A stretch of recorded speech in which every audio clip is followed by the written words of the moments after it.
Rules గురించి మాట్లాడుతున్నారు.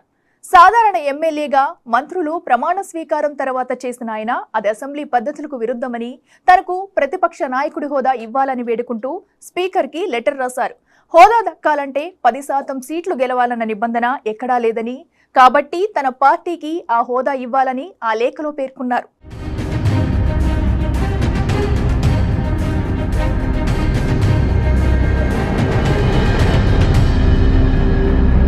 AP assembly speaker Ayyanna పాత్రుడికి మాజీ సీఎం వైసీపీ అధినేత వైఎస్ జగన్మోహన్ రెడ్డి సంచలన లేఖ రాశారు. మంత్రుల తర్వాత తనతో ప్రమాణ స్వీకారం అసెంబ్లీ పద్ధతులకు విరుద్ధమని వ్యాఖ్యానించారు. ప్రతిపక్ష నాయకుడి హోదా ఇవ్వకూడదని ముందుగానే నిర్ణయించినట్టు ఉన్నారని ఆ లేఖలో పేర్కొన్నారు. విపక్షంలో ఎవరికి ఎక్కువ సీట్లు ఉంటే వారికే ప్రతిపక్ష హోదా ఇవ్వాలని చట్టంలో నిర్వచించారని, ప్రతిపక్ష హోదా ఇవ్వాలంటే 10% సీట్లుండాలని చట్టంలో ఎక్కడా లేదని పేర్కొన్నారు. పార్లమెంట్లో కానీ ఉమ్మడి ఆంధ్రప్రదేశ్లో కానీ ఈ నిబంధన పాటించలేదన్నారు.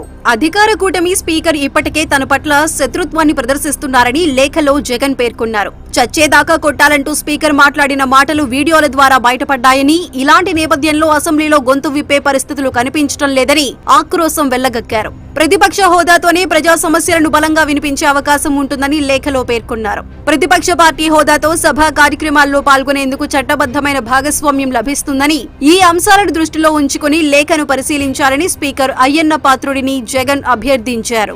ఉమ్మడి ఆంధ్రప్రదేశ్ మాత్రమే కాదు, దేశంలో ఎక్కడా కూడా 10% నిబంధన పాటించలేదనే అంశాన్ని గుర్తు చేస్తున్నాను. అదలా ఉంటే 11 మంది ఎమ్మెల్యేలతో గెలిచిన జగన్ ప్రమాణ స్వీకారం తర్వాత సభలో కూర్చోకుండానే వెళ్లిపోయారు.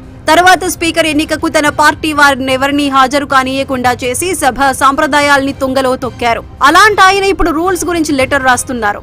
మరి చూడాలి స్పీకర్ ఆయనకు ఏ హోదా ఇస్తారో.